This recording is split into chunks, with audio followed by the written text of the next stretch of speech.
Salam.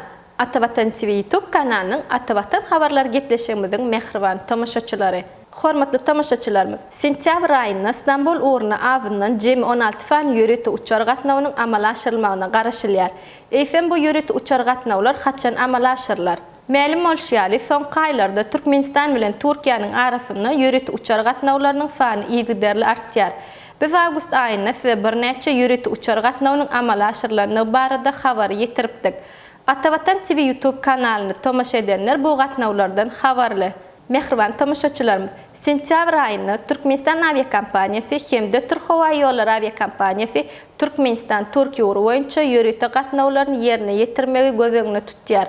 Gelip gowşan täze habara görä, Türkmenistan aviakompaniyasynyň hemde Türk Hava ýolları aviakompaniyasynyň sentyabr aýyna 16 fany ýöreti uçar gatnawyny ýerine ýetirmegine garaşylýar. Obal hem habar berişimiz ýaly Türk Hava ýolları aviakompaniyasy sentyabr aýyna her hepdeniň duşenbe we anna günlerini ýöreti uçar gatnawlaryny ýerine ýetirer.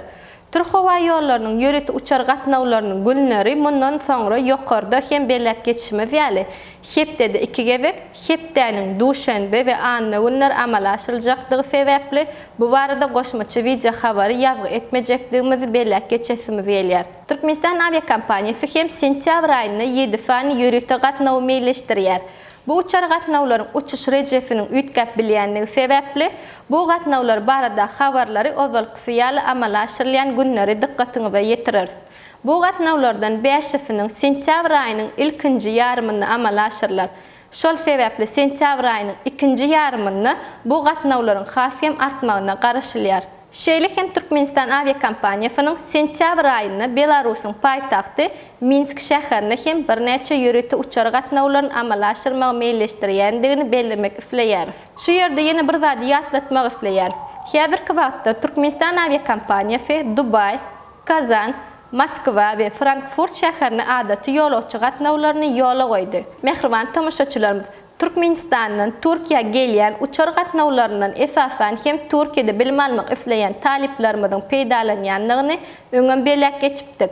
Şu ýerde İstanbul şäherine gelýän taliplerimizin wagtlaryň ýaşamak üçin ruhsatnama ýagny ikamet, şeýle hem okuw tölegini bank arkaly geçirmek üçin resmi nama we ynançhaty pasport 3 ýyllyk bahaýaly resmi namalaryň terjimesini Atabatan danışmanlyk we terjime merkezine ýutup biljekdiklerini ýatlatmak isleýär.